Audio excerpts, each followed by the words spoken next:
battle, fighting against haq, and it's just a bunch of people. It's not. If you're fighting against Rahmatil lil Alameen, the mercy to the worlds, then to know that on the other side is the curse of the Rahmat, the curse of all the Alameens. You understand? That is there.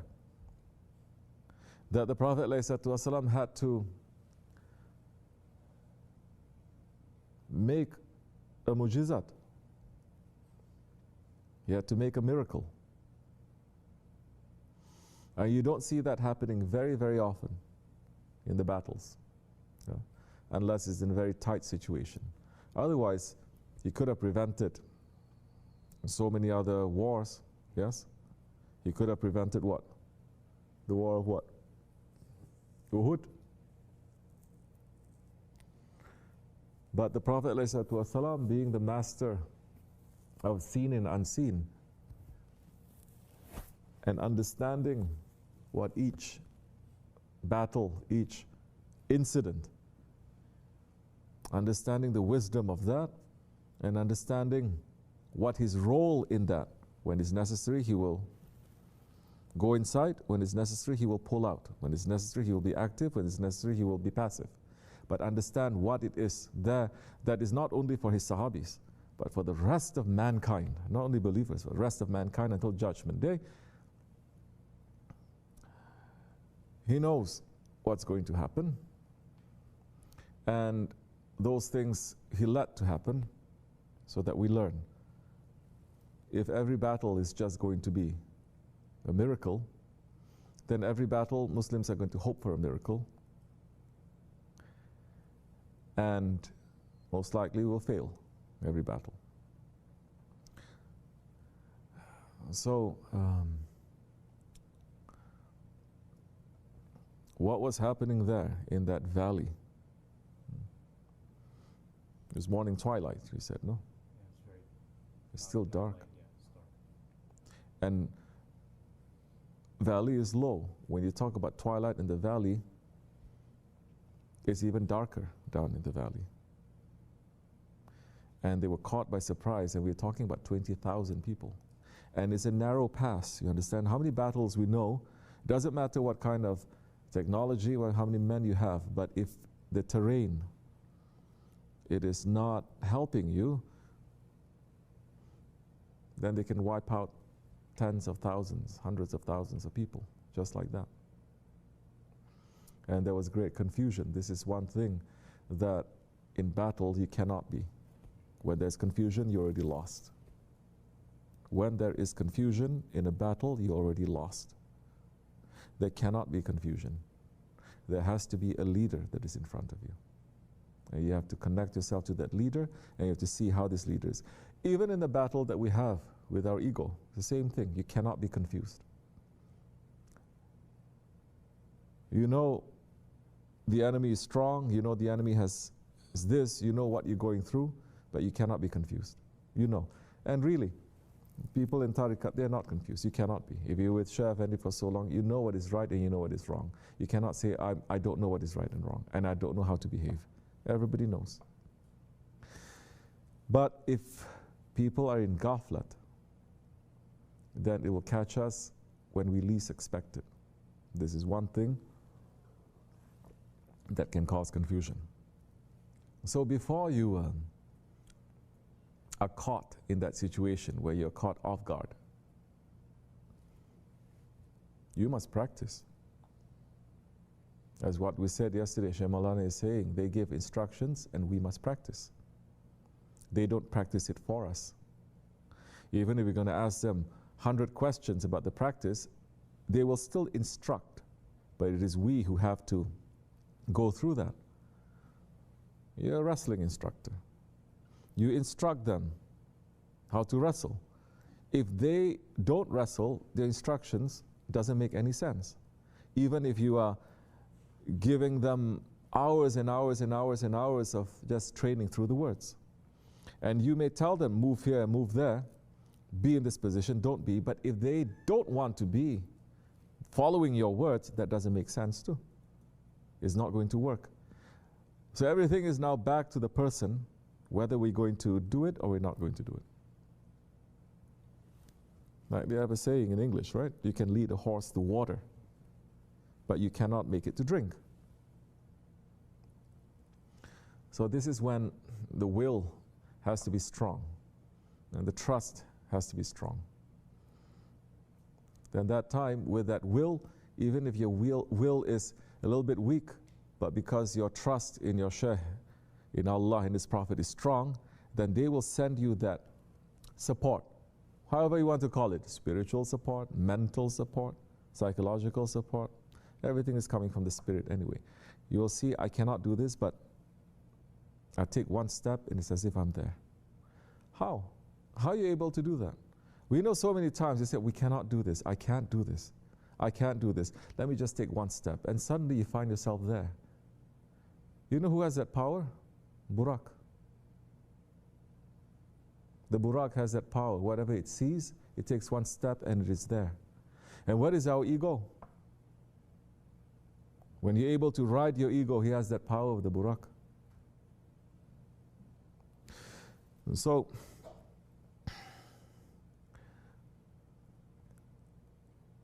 there is the practice. How are you going to practice that? When you don't look at everyday instances, everyday experiences as something that is important. When you don't take what is happening with you and your family and the Jamaat and as something that is an opportunity for you to put the sohbat into practice. Once you don't see the connection, you can be here for 50 years listening to sohbat, but you cannot connect it to your daily lives, you cannot practice it, you will get nothing from the sohbats. But when you hear a sohbat about patience, and right next minute, some person, some idiot, just crash into your car because he cannot park properly. That one is wrong. You are right. You just heard a sohbat about patience. You cannot be, how this person, you cannot just let go because you are right to be angry.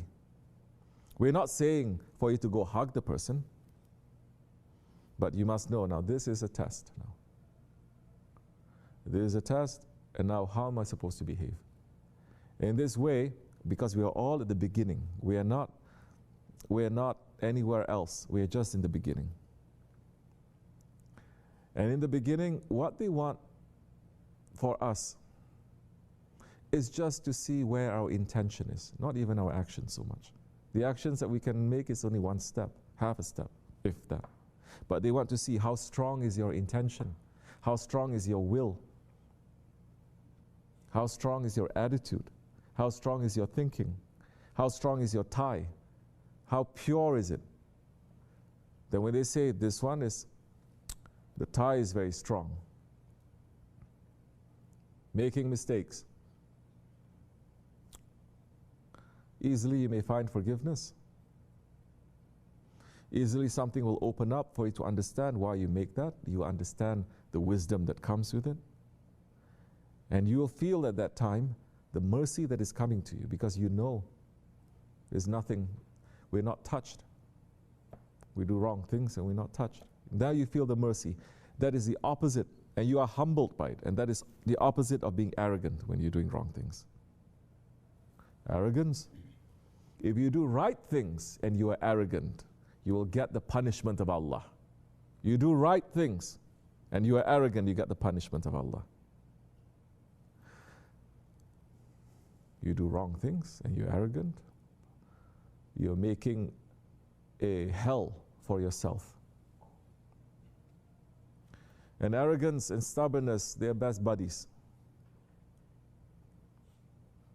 You cannot be arrogant and not be stubborn.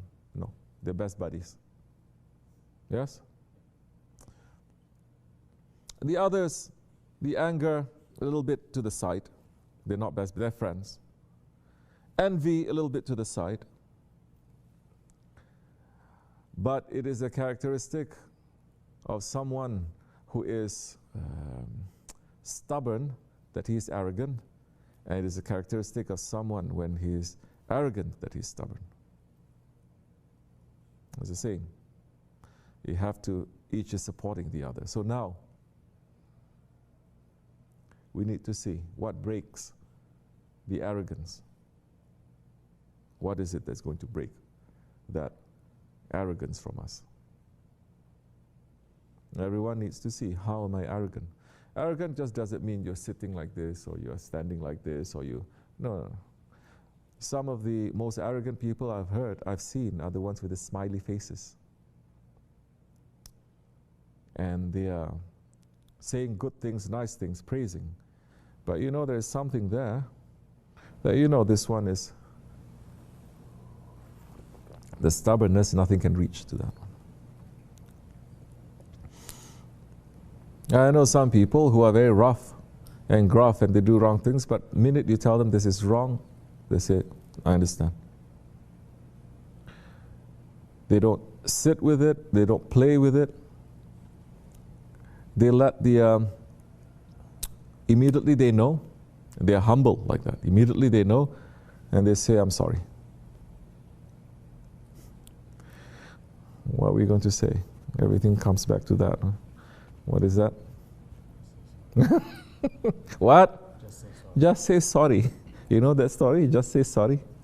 One day I'm going to tell you the story. Just say sorry.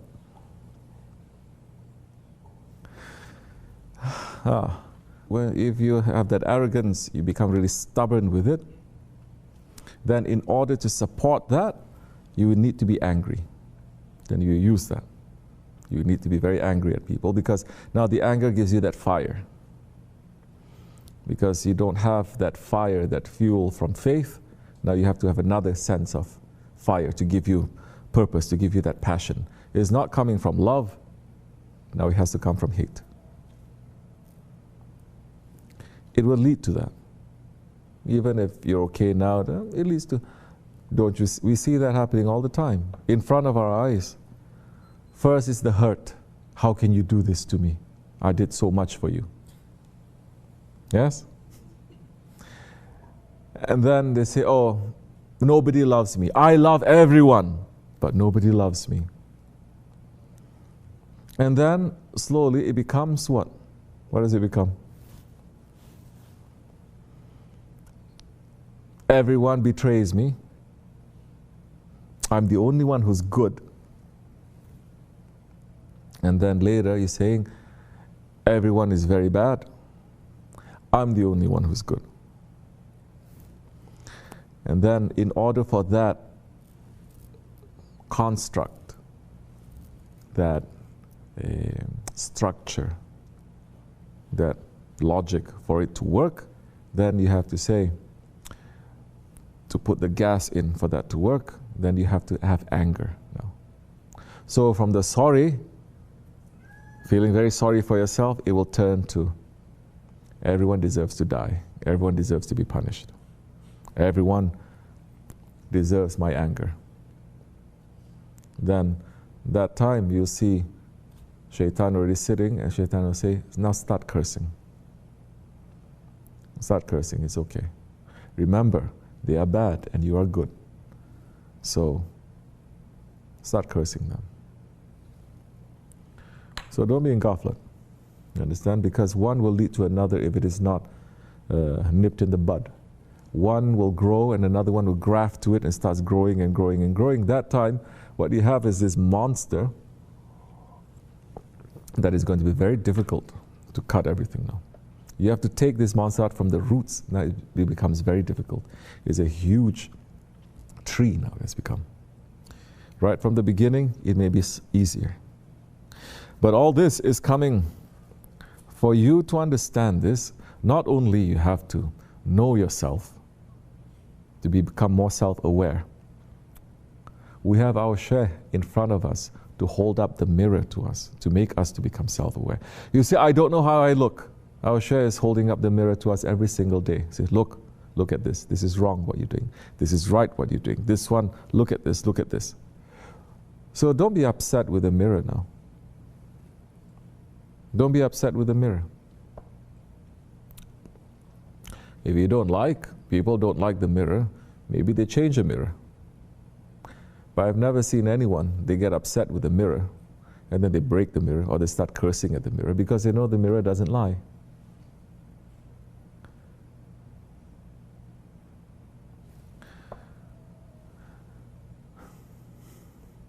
We must know ourselves more.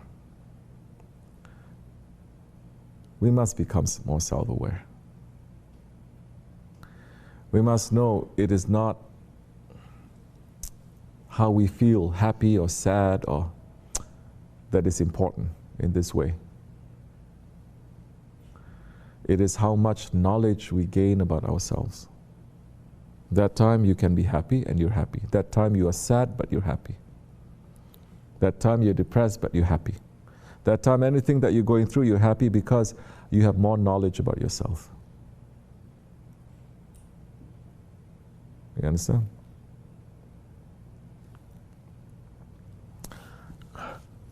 If you don't have that knowledge of yourself, but Shaitan has that knowledge of you, he has your secret. And then he will enter through that open gate that you think is not that important. You don't even put one guard there. So, don't get confused. And if you are in that valley of confusion, don't run away. That's the time that you have to look to see where your guide is. Everything is confusing. Look to see. That's the time when you have to look and to hold on more tightly. Don't run away. Where are you going to run to? The valley is small. It's surrounded by enemies. And you're running away from whom? You're not running away from the enemies. You're running away from your prophet. You're running away from your guide. You run away from your guide. The guide still calls you back. The Prophet ﷺ, did he curse at them? No. Was he angry? No. He says, come. Remember who I am. Remember your promise. Because things may happen. And that is a very big reminder for us that the Sahaba Kiram, they're humans. And that gives us also the ease to know that, oh, they did this, then I don't feel so bad, because it's also part of human nature. The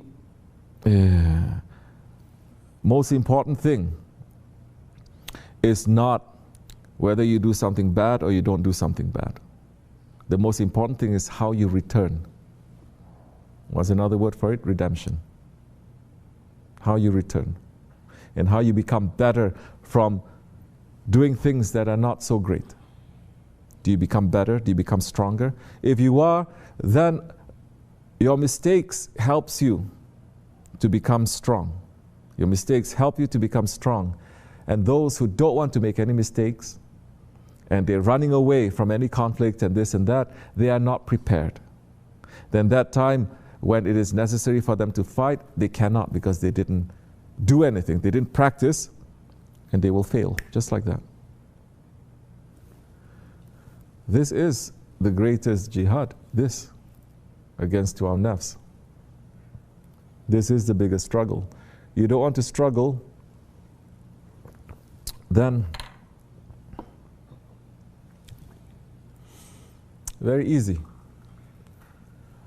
With one swipe, Shaitan and our ego will knock us down.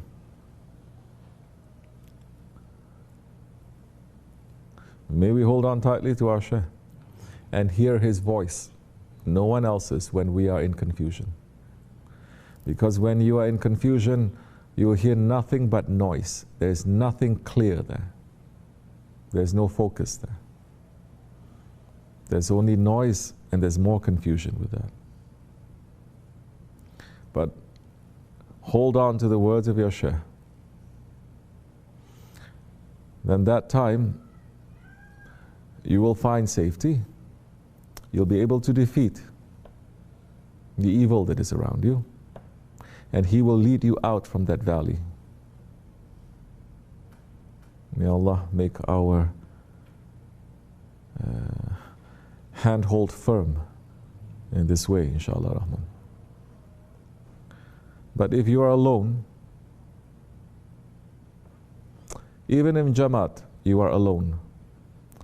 And you don't have that connection and that firm handhold with your Shaykh, you will not hear his voice.